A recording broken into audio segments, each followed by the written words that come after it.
start jumping right into this portion.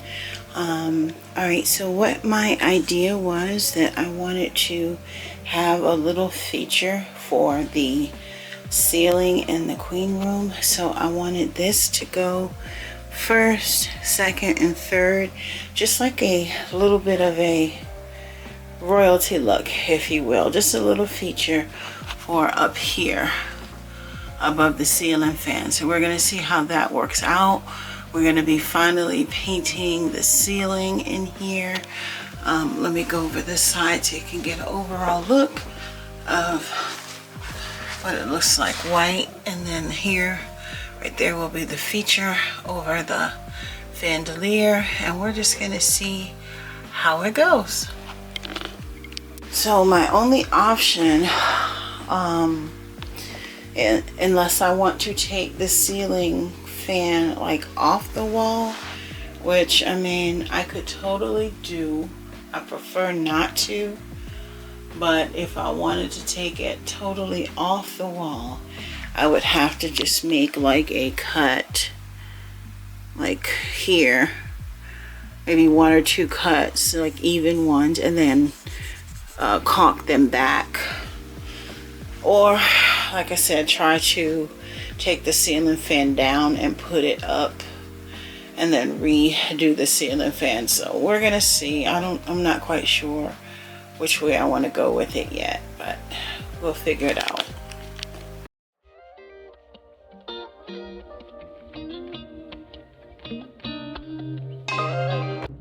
Alright fam, welcome back, or welcome if you're new. I don't think I had a chance to say that in the beginning of this video, but we are going to start getting the items taken out of the queen room.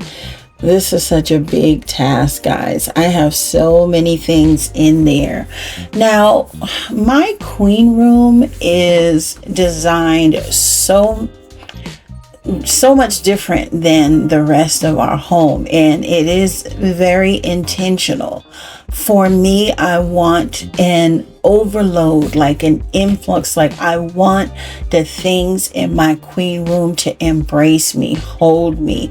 So there will be stuff on every wall, multiple things, multiple tchotchkes, multiple pictures, textures, colors. Like that's what I want my queen room to be.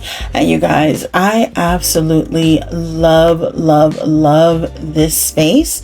I never had a space that I can truly say is my own personal space. So it feels really good to have one space for myself. My husband has his space, Tyler has his space.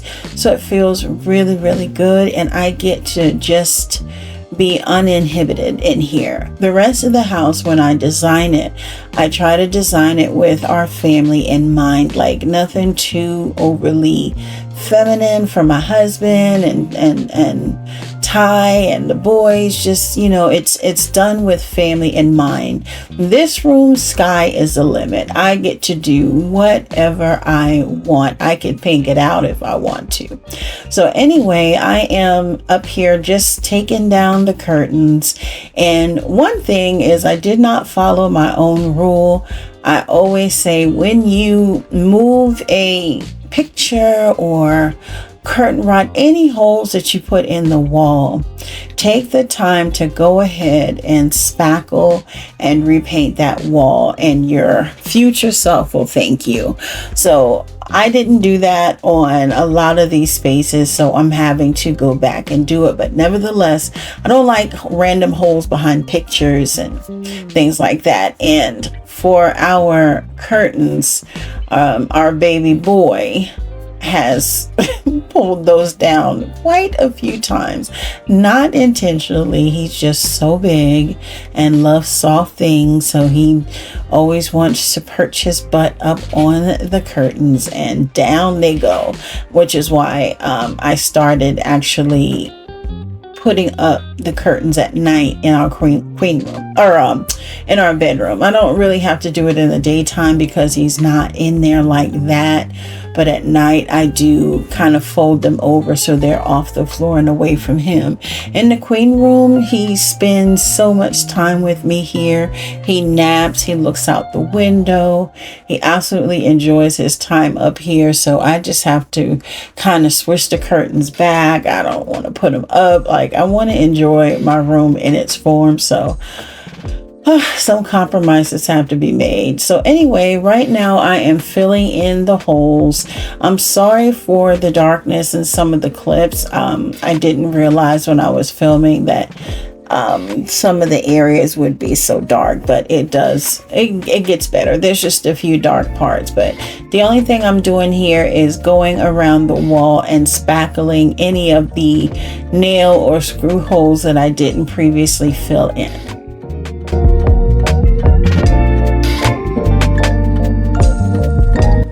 All right, so this is the molding that I showed you guys at the beginning of the clip.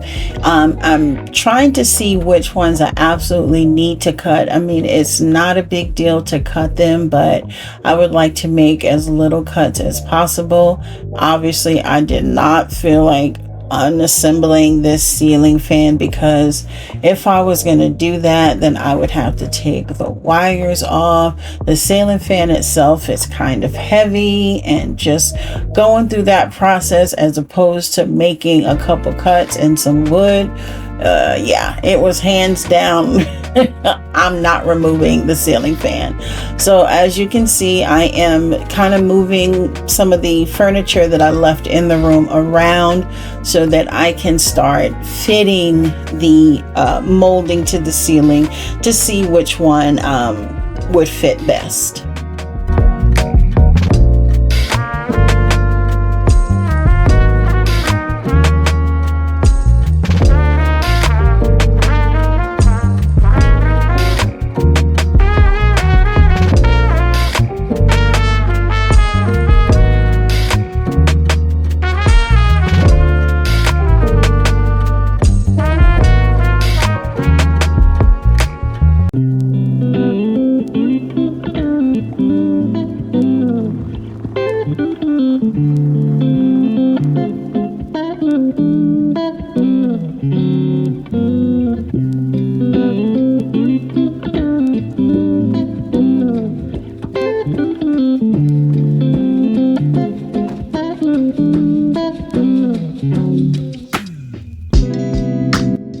Alright, so when I did a quick just kind of measurement, or with the eye pretty much, this one I definitely had to cut. The bigger one goes around it no problem. I didn't have to cut that one. So now I am just kind of eyeballing it. I'm going to put it kind of where I think it goes. In just a second, I'm going to go ahead and get my fabric tape measure. I have one that I use for sewing, and I'm just going to try and measure the distance between the fan and the edges of the trim and get them as even as possible.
talk about when you have an idea in your head that something's going to turn out one way and it turns out the other?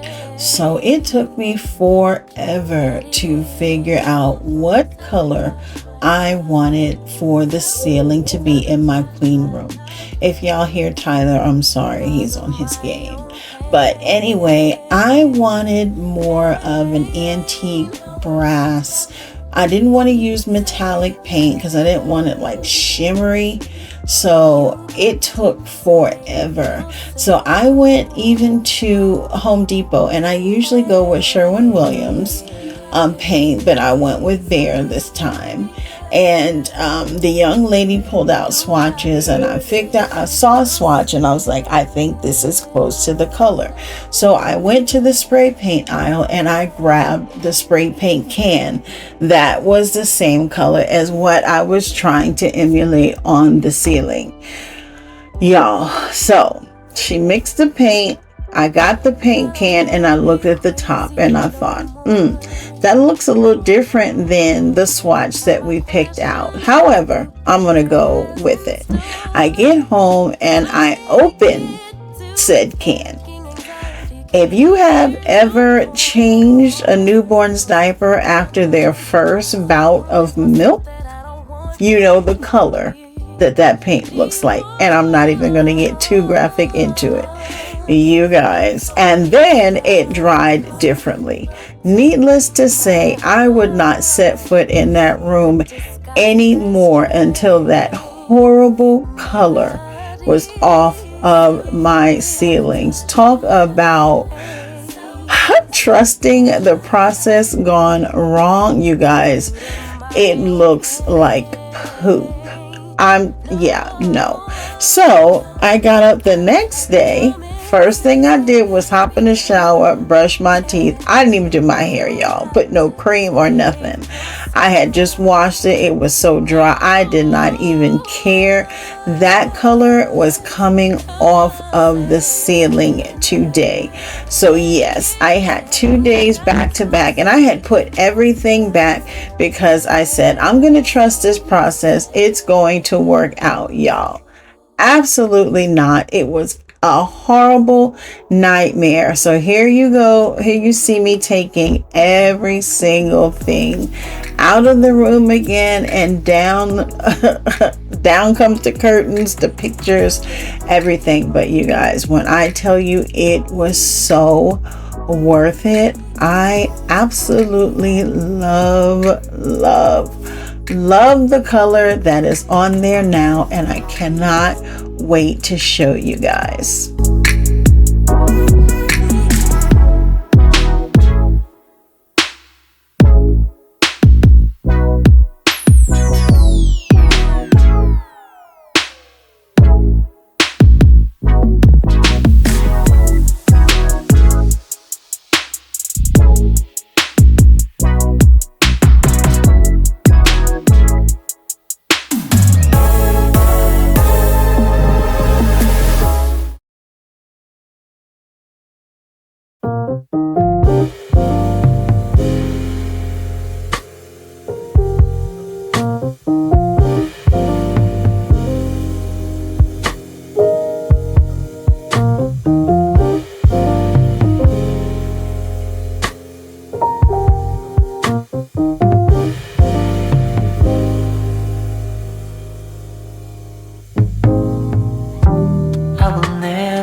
So glad that I found you.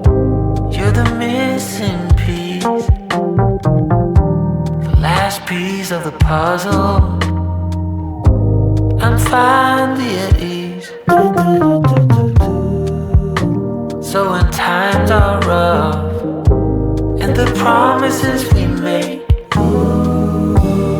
just seem so hollow and weak, and we're about to break, we have to remind ourselves, 'cause we know how we feel inside. You know I'm gonna wait on you. Ain't over till it's over. I'm gonna wait on you. I'm gonna love it till it's gone. You know I'm gonna wait on you. And the weight that's on your shoulder, I'm gonna carry that for you. So hear me when I say no one's gonna love you like I do.